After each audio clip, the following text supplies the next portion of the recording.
Welcome to Franklin Covey's Be a Better Leader series. I'm your host, Lena Rinne. I serve as the Vice President of Consulting for Franklin Covey, and we're thrilled to have you here. On this season of Be a Better Leader, we're discussing how to be a more successful leader. In this episode, we're breaking down the old, outdated ways of leadership, and we're focusing on a more relevant, timely style of leadership, becoming a trust and inspire leader.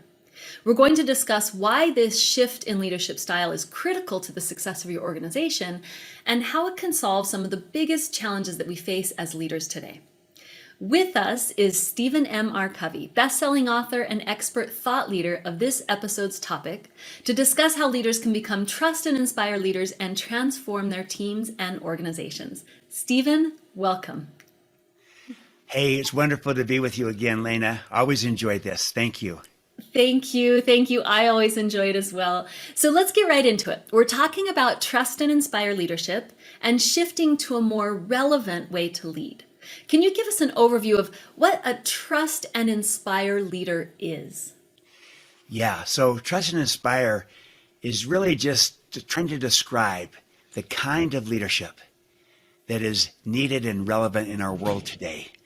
And the best way to describe it is by the contrast to what it's not, the command and control. The old style that, kind of views people as things and tries to just get efficiency out of that. And we've kind of grown up in that. But it's a new world of work. And people don't want to be managed, they want to be led, trusted, and inspired. So trust and inspire is all about the kind of leadership that's going to see the potential in the people that we're leading, communicate it, develop it, and unleash it so that we close the gap between people's potential and their performance. And we unleash that talent for the good of the mission, the purpose, what we're all about, but also for the growth of the people. And it's really all about how in a new world of work, we need a new way to lead. And I'm calling it trust and inspire in contrast to the old command and control. That's the idea. Perfect. And in our last episode, we talked about the fundamental belief that there is potential in everyone. And we want to talk about another one of those fundamental beliefs today. Can you share with us the idea of the whole person and what that means? Yeah. And the reason these fundamental beliefs are important is because they comprise our paradigm, how we view people, how we view leadership. And from our paradigm flows our behavior. So the fastest way to change behavior is change your paradigm. And a paradigm is a mental map to describe the territory, if you will, but the map is not the territory. It's just a representation. If you have a faulty map, a bad map or a limited map of the territory, that won't be as valuable and as useful to you as a leader. And so we want to have a more complete, more accurate, more relevant map, paradigm of the territory, a belief about people. And the first one we described in our last session, the idea that people have greatness inside of them. You mentioned that. Everyone has greatness. The fundamental belief I'd like to describe today is this idea that people are whole people. Body, heart, mind, spirit. They're a whole person, not a fragmented or compartmentalized person. They bring their whole selves to work, not just their economic self to work. Yeah. They're a whole person. So if you buy that belief that people are whole people, then the corollary that follows to that is this, that because people are whole people, my job as a leader is to inspire, not merely to motivate. Right. See, if people were just physical beings, economic beings, and that was it, then motivation would be sufficient. I could, through motivation, through carrot and stick, through rewards, through pay, taking care of the physical need, that would be sufficient for them if they were just economic beings. And some people, at the extreme, the command and control views people as just economic beings. But when you view people holistically, that they're whole people, body, heart, mind, spirit, and they bring their whole selves to work, then it shifts from motivation to inspiration. I want to inspire people. Motivation is external, it's extrinsic, it's outside of self, and done through carrot and stick, through rewards. Inspiration is internal, it's intrinsic, it's inside of people. And inspire comes from the Latin term inspirare, which means to breathe life into. So I breathe life into people, into relationships, into teams, into cultures, whereas command and control tends to suck the life out of. Yeah. But Trust and Inspire breathes life into this, and it ignites the fire that's within the whole person.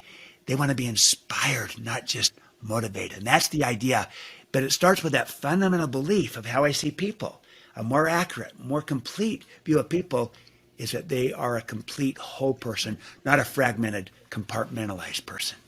Which we are, right? I mean, we are whole people. And it feels like if you think back, there may have been a time where the expectation was that you leave your home life at home, right? I mean, there was almost encouraged to cut that part of you off when you're at work. And right. It doesn't feel like that is the reality anymore. So I'm curious to understand how seeing people for all that they are can actually inspire them to be their best and help them contribute their best work. Can you share more about that? Absolutely. Yeah. If you look at the needs that people have as a whole person, yes, they have the physical economic need. So they want to be paid. They want to be paid fairly and contribute. That's the economic. But they also have the need of their heart, which is the emotional need. They desire connection and caring and even love. And when there is a sense of connection, when you connect with people emotionally, with their heart, that will inspire them. Caring about another person inspires that person when they feel that you care and they feel a sense of belonging as they're part of something. So caring and belonging, that's the emotional need. It flows from the heart that we all have.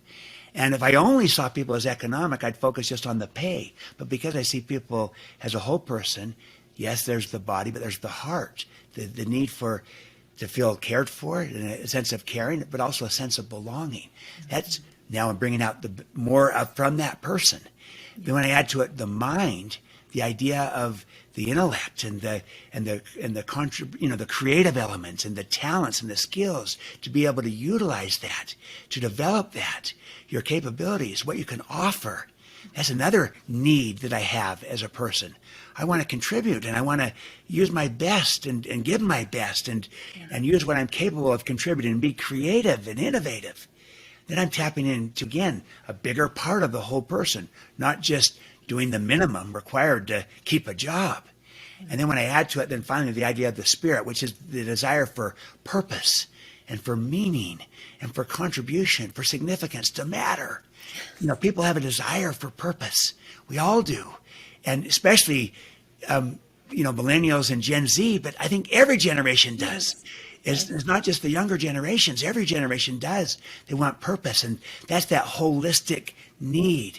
And so when I view people as, again, not just economic, where I just need to motivate, but as whole people, including that people have a desire to have purpose, meaning, and contribution in their lives, to matter, then I'm tapping into that. See, you can elicit people's backs and hands through motivation, but to really unleash their hearts and minds, that needs to come through inspiration. And to tap into the greatest contributions into purpose, meaning, that comes from inspiration. And so I'm just viewing the whole person, and because I see people that way, I unleash all dimensions of their personality, all dimensions that they can bring to a job, so that they bring their best self to work, the whole self to work. And that is more than just doing the minimum. I'm getting their best contributions in every way, and they become the best version of themselves. And I inspire that from them, not just motivate the economic contribution. Yeah, there's a feeling to what you're talking about. I mean, if my leader sees me that way, you can feel the difference. Like, I want to lean in, I want to be there, I want to contribute. You've talked about seeing direct reports as assets and how that's an outdated perspective. In fact, there's an old saying that many organizations still use that says people are our most important asset. And I think they mean it in a really positive way. But why do you think this could be a potentially harmful view of our team members? Yeah. Again, I think, like you are suggesting, Lena, that the intention, the idea behind it is still a good idea, that you're trying to see people as a positive, as an asset. The danger comes if you push it to the extreme. The language sometimes can matter. And we try to utilize assets, we try to use assets, and we try to, milk assets sometimes and go as far as you can go. And the danger when you push it to the extreme is that an asset is a thing. And if you start to treat people as an asset as if they were a thing and not of independent value and worth as a human being, but just as a thing, that kind of mindset is more the motivation mindset, more the command and control mindset, and more the thing paradigm of people. And again, our whole idea is that we manage things and we lead people. And when we start to manage people like they were things, that's where we lose effectiveness with people. Be efficient with things, be effective with people. The moment we try to become efficient with people, we lose effectiveness. So the danger pushed to the extreme of people are our most important assets. The sentiment behind it is good. Yeah. But pushed to the extreme, the danger is that I start to view people as if they were things. And I start to manage them as if they were things, as opposed to distinguishing between the management of things and the leadership of people. People, again, don't want to be managed. People want to be led, trusted, and inspired. Yes, so well said. And we talked about it in our last episode. No one wants to be a thing. No one does. And yet we don't. And yet that language is imbued in organizations all over the place. Again, maybe with good intent, but it's human resources, right? It's a resource, it's not people. So that's an interesting perspective. Another thought I wanted to have as we wind down, people really can't be compartmentalized. They're not one-dimensional. So they really do bring their whole selves to work, whether we want to acknowledge that or not. And it is important that we recognize that as leaders, in part because we deliver better outcomes when we do. Can you talk about how seeing people as whole people actually drives our success as leaders? It drives our success as leaders because we will do two things. We'll be able to achieve better results. Why? Because we're tapping into all of the talents and capabilities that people as whole people have to give. Not just the minimum that they have to give to keep the job, but all the discretionary effort and all the creativity and the innovation and the passion and the commitment and the capability that they have to offer. They have so much more to offer than they're often able to give. We'll tap into that, and that will help us achieve better results.